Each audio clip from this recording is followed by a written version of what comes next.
Despite Western media reports about Robert Mugabe, the West hasn't really isolated Zimbabwe. In fact, over the last few years, the EU has quietly increased its aid to the country, and this month lifted sanctions on all but Mr. Mugabe and his wife. So what's really going on? That's what we'll be discussing on this week's Africa Today. It seems that Western nations are softening their hardline stance on Zimbabwe. The EU cites both last year's referendum on a new constitution and the successful holding of elections in 2013. However, some analysts feel that the lifting of EU sanctions was more about concern over losing out on future revenues from Zimbabwe's considerable diamond reserves. Another possible factor at play is Zimbabwe's Look East policy of seeking support from China in the face of aggressive EU and US economic pressure. So in the year that Mugabe celebrates his 90th birthday, Africa Today examines the reasons why, after decades of harsh criticism, the West now seems ready to do business with Zimbabwe.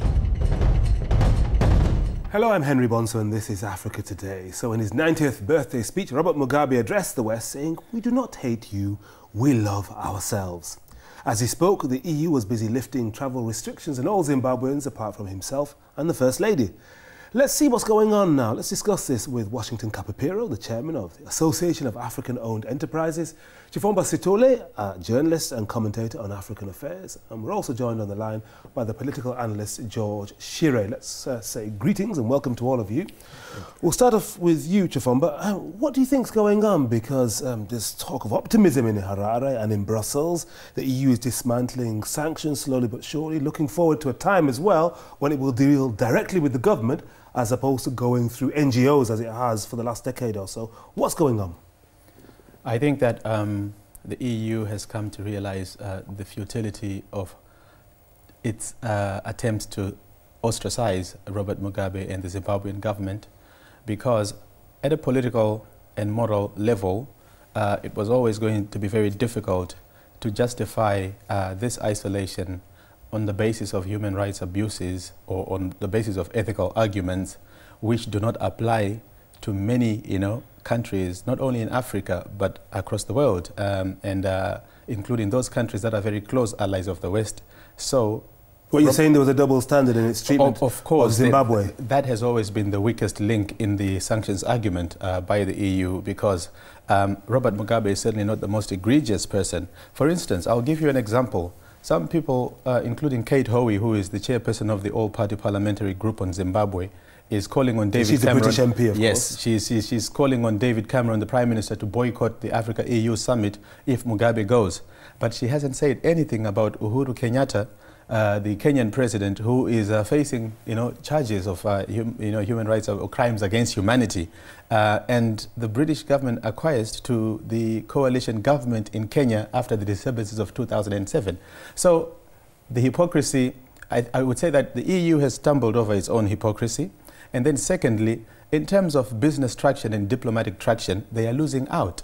They have not managed to stop, you could say, Zimbabwe's engagement with other members of the international community, notably China in this particular instance. Yes, because there's talk of Zimbabwe getting a $23 million infrastructure grant from China, and of course the Chinese currency, the yuan, is now legal tender in Zimbabwe. Yes, and now having noted that, I think Zimbabwe then comes across with its Look East policy and its fallout with the West as an example, as it were, or it is beating a new trail where those that fall out with the West can readily look for both political succor and economic engagement with the emergent powers of the East. So you think these sanctions were ultimately futile, but Washington Kapapiro, what did they actually mean to you, and what does this change of language and, I suppose, change of policy from Brussels, not Washington at this point yet, as in the American capital, as opposed to you,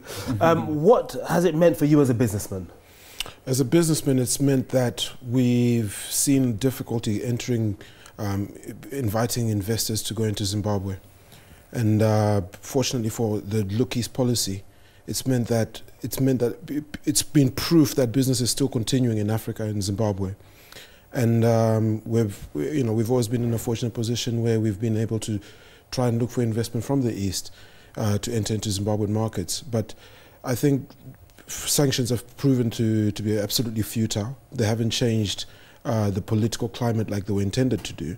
So a lot of people in the Western markets have missed out on opportunities because of sanctions which were politically motivated rather than business motivated. But you say this, and you're both Zimbabweans, as is George Shire, and we'll come to him in a moment. But there are Zimbabweans in this country, many in exile, who have urged the maintenance of sanctions. They say it's at least a stick with which to beat the government. It's a gesture of disapproval on a government that has not respected the human rights of all. And if some Zimbabweans on the ground are hurt by it, so be it. But you have to point the finger, make the gesture to those in power. The gesture was the gesture they intended to make definitely wasn't made. The people who've only suffered from the sanctions have been the men on the ground, rather than the political leaders themselves. So the question we always have to pose back at the people who stand with that stance is, was the gesture actually meaningful? Did it actually achieve anything? And we know for a fact that ZANU-PF, the leading party in Zimbabwe, held strong during the hardest times when all the sanctions were being imposed. And they were determined to continue doing so beyond 2008. So I think the sanctions, I mean, they proved for themselves that they didn't achieve their purpose. Let's bring George Shire in. He's a political analyst who knows the leading lights of ZANU-PF quite well. George, what do you think the thinking is in Harare now, as slowly but surely the sanctions regime is dismantled? Well, the 2 points that I'd make. First, just to say I agree entirely with the other panelists on their observance, although it's slightly different from mine. One of the things that most people don't realize is that Zimbabweans do talk to one another. And I think the first thing that the sanctions did was to, in a different way, undermine the very need for an alternative political culture and discourse inside Zimbabwe. Okay? So in that sense, contrary to what they thought it would do, it killed off the possibility of the opposition parties building a coherent national picture. And that is sad for Zimbabwean politics, regardless whether you agree with the opposition or ZANU-PF. You're saying it would be far healthier had there been a culture of opposition, a robust debate and dialogue, so the president and his party would have been kept on their toes by an opposition which represented those people who didn't want to go with the ZANU-PF flow. No, well, yes, precisely, because the network of in the West that politics works on perception, which is perceived to stabilize the MDC, for example, has undermined the very coherence of the opposition. So what you have now is a political map almost similar to 1980, in which there is no critical opposition in place. You could argue that some other bits that adapt to that, but critically, if we look at the sanctions, which is where again this discussion, is that it's not only the fact that the West has lost the argument, it never did have an argument in the first place, but their effect politically has been to undermine an alternative Zimbabwean politics. So they don't serve anyone, okay? That's the first. And I think in Zimbabwean politics, within, if you like, ZANU-PF, people are aware of that. That's why they're able to say, we're not concerned with what goes on in the West, because they can use that as an argument against opposition parties on the ground. And that, to me, is detrimental to democratic policy. And George, for all George, the talk of sanctions, over the past 13 or so years since the sanction regime was brought in 2002, the EU has actually quietly been giving a lot of aid to Zimbabwe, over 1.5 billion euros. So a lot of people don't realise that. Why do you think the approach is being loosened? Why do you think the EU is saying now, actually, we're going to deal directly with the government, we're actually going to embrace Zimbabwe differently now? A bit. There is a difference between giving balance of payment support to the government, which is very different from the work that the Department of Development Aid does. And what this government in place was due for is to divert the resources that are to do with balance of payment support in and through NGOs. That's why in all those kinds of institutions, the public institutions that rely to the state, were undermined. You can give some people to do, I don't know, buy blankets and so on. But that is, at the same time, undermining the function of the state enables people. See, the reason why we have parliamentary representation, so that they are accountable to people about whether or not, they're delivering this or that. But if you divert their attention to NGOs, they almost undermine the very existence of a parliamentary democracy in the first instance. So it's an illusion to think that support was being given to Zimbabwe. It was being channeled through NGOs in order to undermine the function of the state. Well, let's bring Chofamba Sithole back into this. Chofamba, as George said, Zimbabweans do talk to each other, not just when they're in the diaspora, but between the UK, for example, and Zimbabwe. What are people telling you on the ground in Harare, in Bulawayo, in some of the big cities and elsewhere? Do they feel this sense of optimism? Are they excited that the EU is dismantling sanctions? Or are they saying, we don't feel the benefit? I don't think that there's a fixation, as it were, with international policy as a game changer, because this state of affairs has subsisted for more than a decade, and Zimbabweans in all that time have looked into themselves to find what it is that they can do against the odds, against the adversities in the economic sphere, and still make something of a life. And how have they managed to do that? Well, you could say there has been, in a country where formal employment is said to be very low, there has been a burgeoning informal sector where people become enterprising to the point where outside of formal employment, they sustain families, they send children to boarding schools, they pretty much get on. So I think that the loosening of the sanctions and perhaps maybe the opening up of international spaces is an abstract development that only perhaps maybe would aid what is already going on. Yeah. Zimbabweans have not stopped to look at what the EU is doing, for instance. They have simply got on with what they can do. And any easing, as it were, comes as a matter of course, but not as a game changer in and of itself. Let me bring you back in, Washington. How crucial do you think Zimbabwe's vast untapped mineral wealth, how crucial is that in the change in discussion? Because people are now looking at Zimbabwe and saying, we want to get in there. Look at those diamonds. Look at what's going on in Angola and Botswana. Maybe we can get the same out of Zimbabwe. There's only last week there was an auction in Antwerp of Zimbabwean diamonds. So now Zimbabwean diamonds are becoming an international commodity.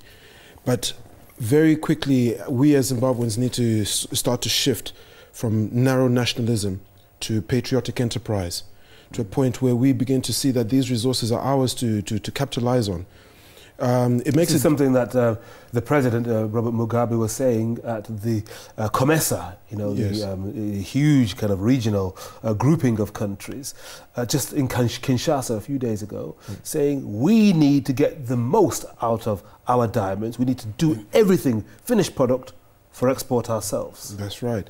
When we look at the engagement of China, we see quickly that the Chinese coming into Zimbabwe have helped build some the people who are not happy with the Chinese there, but they've helped build some markets, some industries within the country.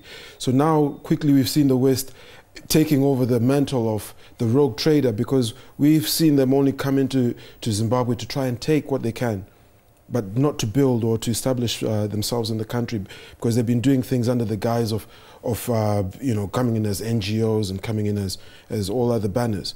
But the Chinese have come and engaged us straight on and said, look, this is what we can do for the markets. But at the same time, as President Mugabe said, the Zimbabwean must be master in his or her own household. How are Zimbabweans going to change the way in which they do business so that they are producing, they're cutting, they're harvesting, they're doing the full gun-to-tape industry at home, like they do in Namibia, in Botswana, in Angola, instead of exporting raw materials all the time? This is the African problem anyway. Yeah, it's an African problem, and it strikes a country like Zimbabwe particularly so, because you find Zimbabwe's got an abundance of certificates. So many educated, intelligent people in Zimbabwe. But we need to see more of a shift from a country of certificates to more skills. more skilled people being able to implement and apply these markets and industries to build what we will call a FUBU, for us by us economy. All right, for the moment, Washington, thank you very much. And lots of you have been leaving messages on our Facebook page and various comments this week. Let's take a look at a few. And we'll start off with this one from Nipias Makweni. Nipias says, Zimbabwe must be careful. The Western nations ignored us in 2007-8 when the country was drowning in poverty. I don't think these people are straightforward. There is something hidden in another hand. Then this Facebook post from Mark Asante says, both Britain and America are well aware that Mugabe and many other African leaders are looking to China to do business. Zimbabwe is rich in natural resources. The EU nations want a piece of the action, and that's why sanctions are being lifted. And finally, this from Noble Jr. Noble says, I'm glad sanctions are being lifted on Zimbabwe. They have always hit ordinary people the hardest, as opposed to the dictator Mugabe. However, I don't believe this move is as a result of successful elections. They may have passed off peacefully, but they were not free and fair. And if you'd like to get in touch, here's how you can have your say. Keep your thoughts coming in. You can email us or text us. Go to our Facebook fan page. Or you can follow us on Twitter.